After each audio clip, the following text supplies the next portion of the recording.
This is going to be a long ride, so please bear with me. I, female, 37, got married to my now ex-husband Liam, male, 42, 10 years ago. Ours was a happy marriage by all means, even though I did have some issues with his family, but it was nothing that I either couldn't tolerate or ignore.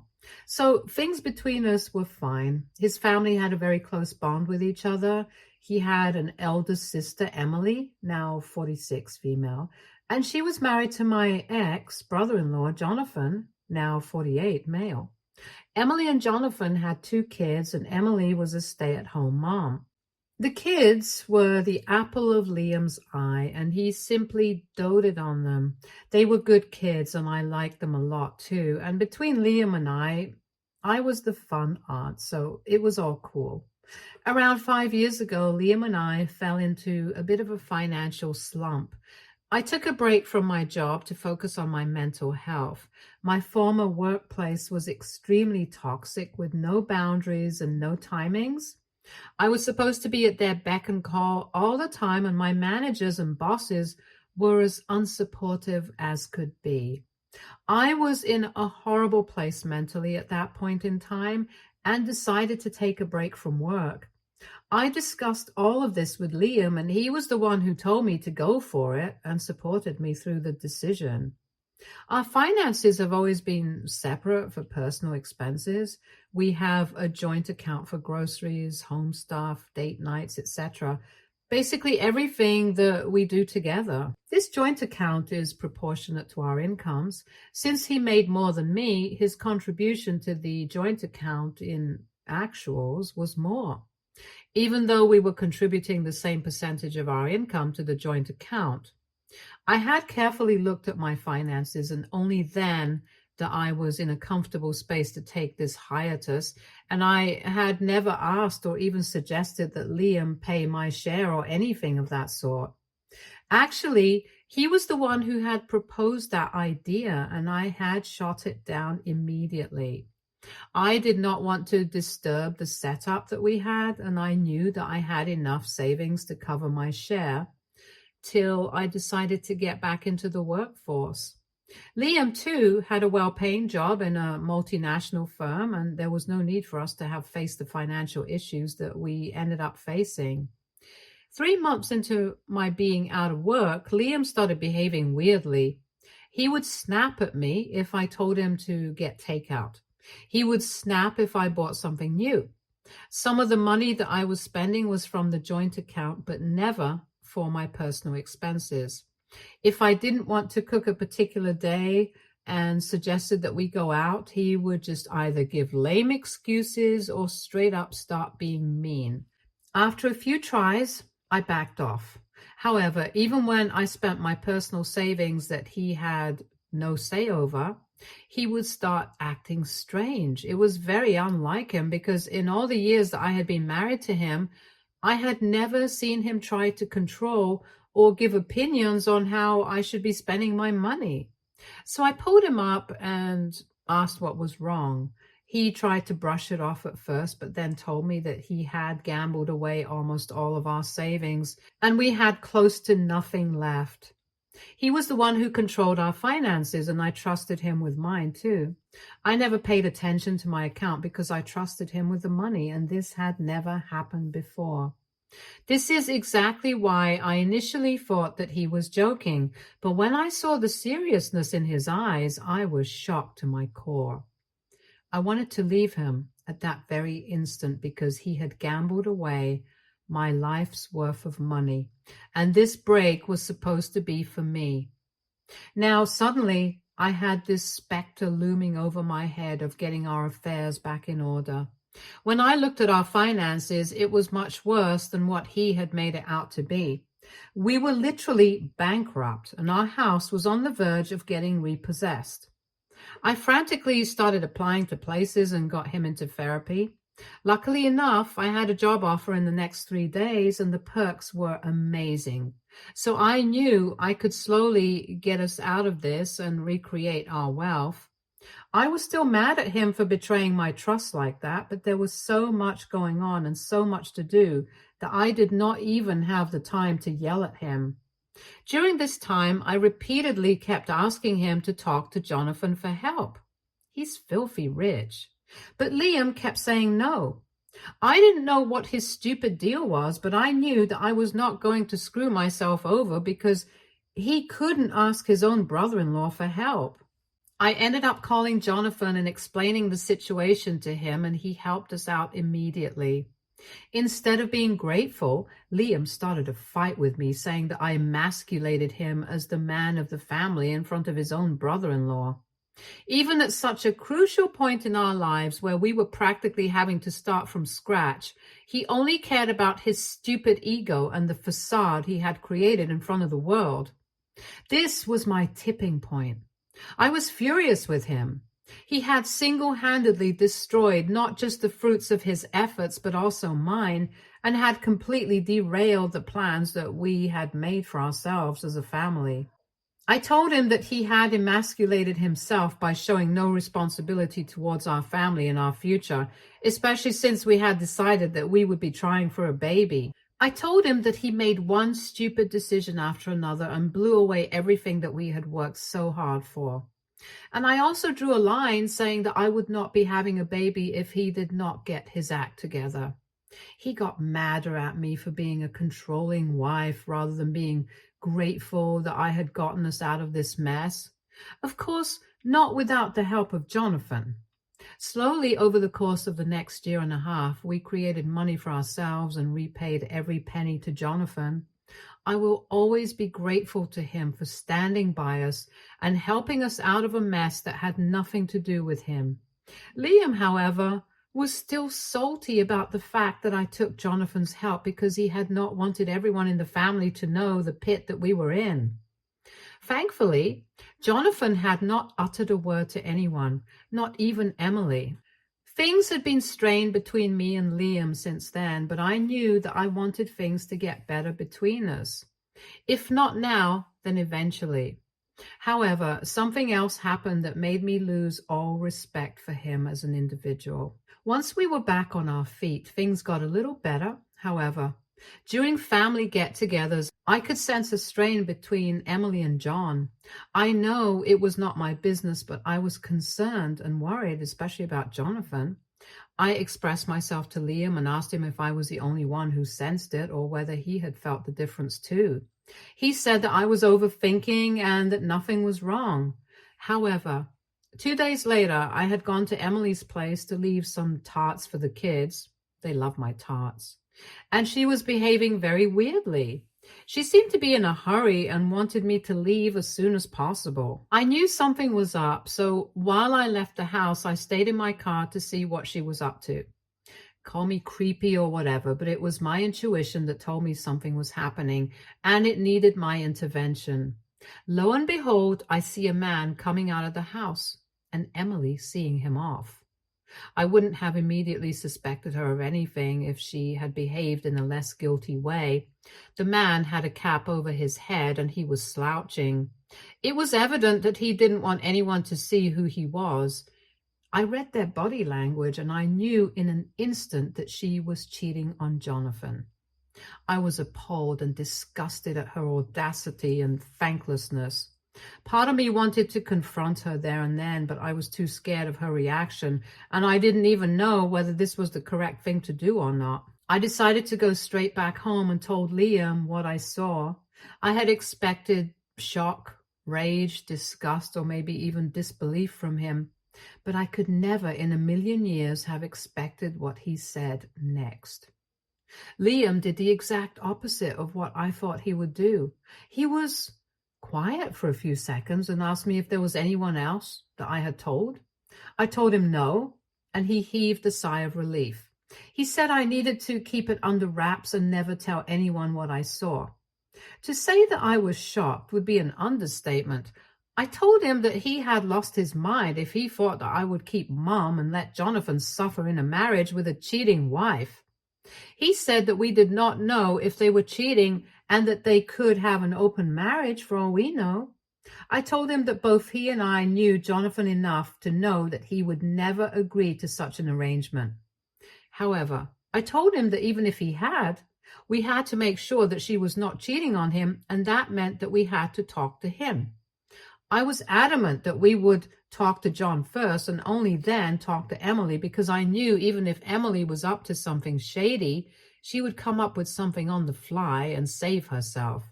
He kept resisting and trying to come up with new and innovative reasons as to why we shouldn't tell John. He said that I had no need to be involved in someone's personal drama. Then he said that it shouldn't be my concern and that neither of us knew what was happening in their relationship. To be honest, I found myself relenting a couple of times and contemplating talking to Emily first. My rational mind knew that what was happening was wrong and that I needed to step in to save the man who had saved my family. However, the emotional side of me, the side that Liam was manipulating completely, was leaning towards accepting all his absurd excuses and justifications as to why his dear sister was doing what she did. This internal battle raged within me for a long time when I finally decided I could not deal with this anymore and that I had to do the right thing even if it came at a cost. But before I told Jonathan, I wanted to let Liam know that I would be spilling the beans. To say that he went batshit crazy is an understatement. We had the biggest fight of our lives that day, and he was just not willing to listen to me. This fight was even worse than the ones we had during his entire gambling episode. He kept on saying that I had no right to interfere in his sister's life and ruin it.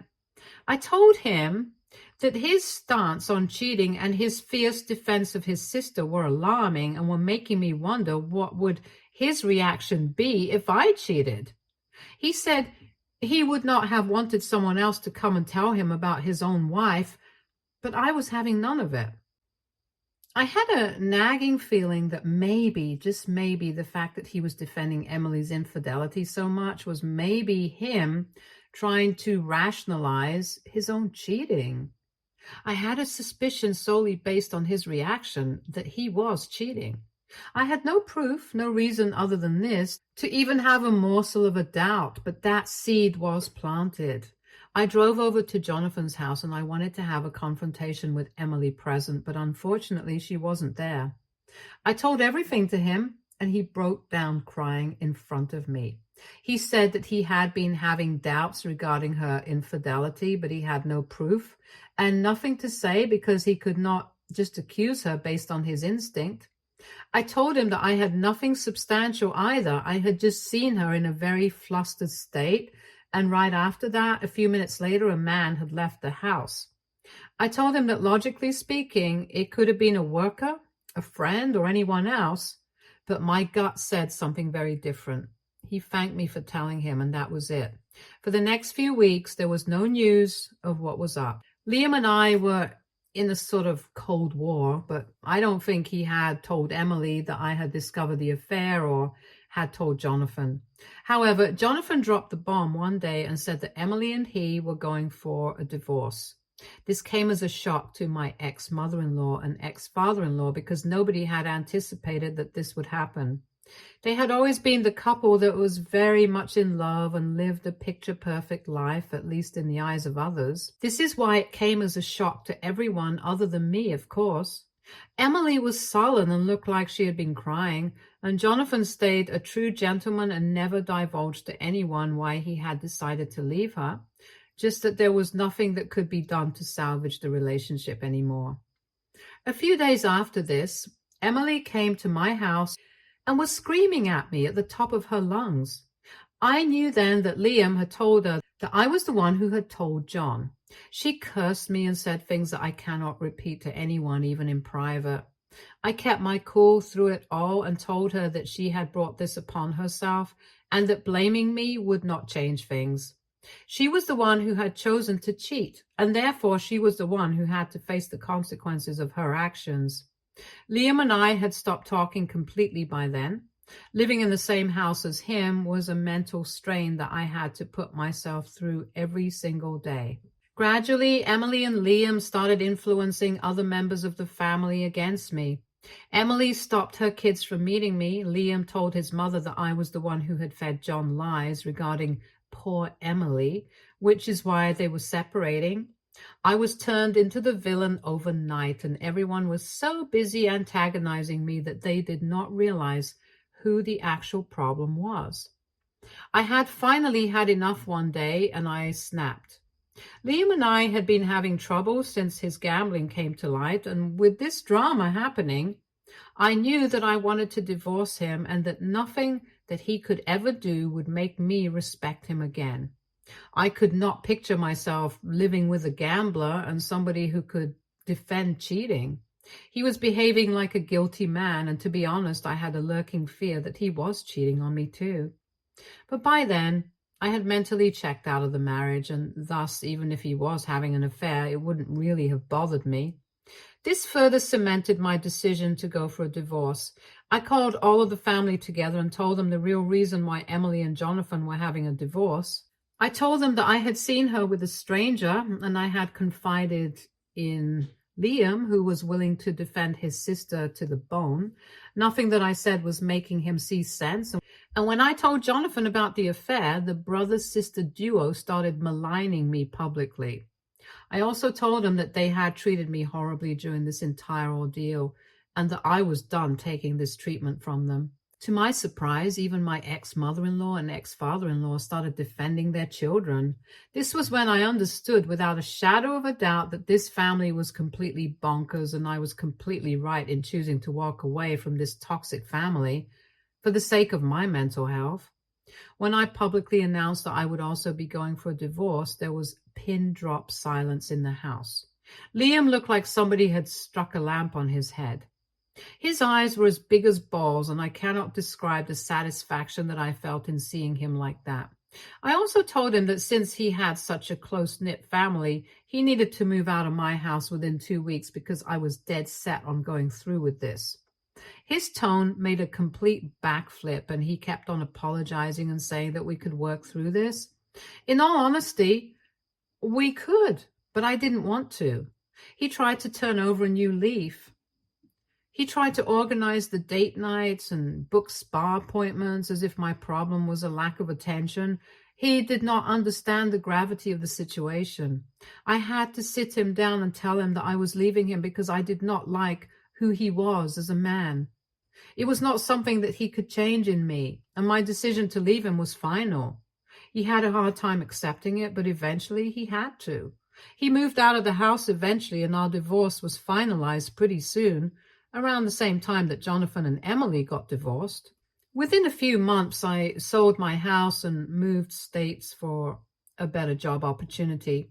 I made the move to my current state and job 3 years ago. I have since then not been in touch with anyone from the family. Jonathan and I do talk to each other once in a while, but nothing more. 2 days ago, I got a text from a random number. It was Liam. He was crying hysterically on the phone, saying that he made the biggest mistake of his life by letting me go, and that he should have fought harder to keep and trusted my instincts every step of the way. I was not really in the mood for his regret, so I asked him what was up. Apparently, he recently got married to Emily's friend, and he was happy. But since last week, both Emily and his new wife have been missing. At first, he thought something had happened to them, and he went to the police. But the police got back in touch with him, saying that both of them were safe and had asked him to not try and contact them. Basically, his new wife and sister had emptied his bank account and run away together. I am hoping, for his sake, that it is only for a vacation and that they will be back, because he is thoroughly screwed if it is something else entirely. He was bawling on the phone like a toddler, and I wanted to laugh in his face rather than comfort him. Call me mean, but it is what it is. He got this upon himself, and he can now go and lie in the grave that he dug. I told him that I was sorry for what was happening, but couldn't really understand why he was involving me in his personal drama. He went silent for a while, and I knew I had delivered the dig that I wanted, and he said he wanted my help in trying to track down where they were, and he also needed my input on how to improve his finances, since I was the one who had gotten him out of the mess the last time. I told him to eat shit and that I was not helping him out. I told him that I had nothing more to do with him and anything he faced was his problem and his alone. And then I disconnected the call. I hate to admit this, but I am delighted that he is finally facing consequences for ruining my life. I am glad I divorced him and in no way want him back. But he made me work so hard to replenish our wealth and then showed me his true colors and his stand on cheating. That was what had hurt me the most. Had I known he would turn out to be someone like this, I would have walked out of the marriage the minute he told me about the gambling. But I stayed. I slogged. And I did it only for him. All of this amounts to nothing. This is what pissed me off the most, and I am glad that his actions and habits are finally catching up to him, and that Emily betrayed him out of all the people in the world. Update 1. Small update. I did some snooping because this is fresh tea, and why not? I found out that Emily and Liam's wife, who is only 21 years old, by the way, have booked a trip to Europe and are spending lavishly. They are updating their social media frequently, which makes me a little suspicious because that is public information and therefore easily accessible. They have posted on Instagram and whatnot, but I think that they might have everyone from the family blocked so nobody knows what is happening on their end. I don't know if I should tell Liam about what I found out or not. One part of me thinks that I should just let him know and help him out with information at least. The other part says that if I do help him, he will cling to me like a leech and will ask for more favors. Moreover, if I could find out their whereabouts, so can he. If he would just use his brains and quit weeping like a baby. He texted me a sob story again and said I needed to help him or he would be at the lowest point of his life. I can't deal with this nonsense every few days, and I am considering giving in, but I don't know. Update 2. It has been some time since I had last updated, and new drama has stirred up. I did end up telling him what I had found, and he thanked me and started asking for more favors, but I told him that this was where I draw the line, and that I would not be entertaining any more of his pleas or even calls. He sounded offended by this, but he bit his tongue and didn't argue with me. I thought that was it because he hadn't called me after that. And 2 nights ago, my ex-mother-in-law called me in the middle of the night. She sounded frantic, saying that they had landed in legal trouble and needed my help with something. I'm a lawyer. She said that Liam's new wife, Samantha, had actually eloped with him, and her parents are now threatening to file a case for abduction against Liam. I shot up from my bed like somebody had electrocuted me. Liam had run away with a 21-year-old, which means that despite her being of age, this was emotional manipulation. I felt pukish and disgusted. I could not believe I had been married to a predatory man like him. I told my mother-in-law that if Samantha had come of her own accord, the allegations would be null and void, and there was nothing that her parents could do. It was here where my ex-mother-in-law started crying, saying that Samantha is now agreeing to what her parents are saying. She is also saying that he was involved with her when she was a minor and has groomed her, so she will not be taking a stand for Liam. This blew my mind. I did the math and realized that this was why he was defending his cheating sister so fiercely. It was because he was also cheating on me and grooming a minor girl. I told my ex-mother-in-law that all of them deserved to rot in the afterlife because they had played with a young girl's life and emotions. She begged me to represent Liam and that they were all sorry, but I told her that I would happily fight against him if the case be, but never for him. I also told her that she had some audacity coming to me knowing full well that her dear son cheated on me with a minor, used my resources to build his life back up, and is now facing consequences for what he has done. She cursed me a bit and disconnected the call. I've been having sleepless nights since then. I cannot believe that he would turn out to be a predator. There were no signs of this, or there might have been some that I missed, but I feel like barfing to the ends of the world because of my association with somebody as disgusting as my ex-husband. He deserves to rot in jail for the rest of his life and some years after. I feel bad for the poor girl. I can't even blame her. Even if this started when she was 17, that would be 4 years ago, and Liam was 38 then. He was involved with a school-going kid, someone 21 years his junior, and had ended up marrying her. I don't know how this girl was Emily's friend, and if Emily was the one who had introduced them, it was even more disturbing because that meant that the entire family was dangerous. And I saved myself and my future from them in the nick of time. Update 3. I thankfully have no direct updates from anyone from my ex's family. My ex-mother-in-law has gone silent, and so has Liam. Jonathan, however, spoke to me, and I got to know a few things from him. Apparently, Emily and Samantha had come back home within a few weeks, and it was here that Samantha started changing her tune. She said that she had been groomed and that she wanted to divorce Liam and go back. Her parents then got involved and said that they would be pressing charges against him. Jonathan said that the case of her parents stood on shaky grounds, but it was enough to scare the family. So much so that Liam paid a good amount of money to Samantha and her family to keep shut and not press any kind of charges. So he is officially screwed financially. Emily feigns innocence in all of this, saying that Samantha had told her that Liam had given her the money. Everybody knows it is bull, but they don't have anyone other than each other.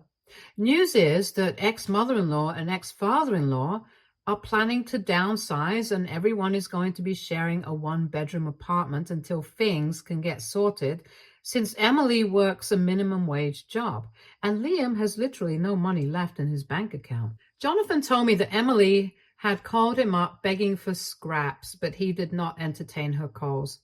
He has full custody of the kids, so she couldn't trick him into giving money that way. All in all, the entire family is codependent and seriously messed up, and I am so glad I got out of their chaos when I did, even though I would have preferred not to be involved with them in any capacity ever. I had hoped Liam would serve jail time for what he did to the poor girl. He is a groomer and a criminal, and I know for sure that if he can pull off something like this once, he's going to do it again. I wish something could be done to put him behind bars, but sharing a one-bedroom with his parents and sister is a kind of jail already, so he is in for some fun. I have not been contacted by them, and I also have them blocked on every possible account and device, so I am hoping that nothing else happens and that I don't have a reason to update. I'm sick of their drama, and I need some peace of my own. Stay tuned for more stories from Argo Relationships.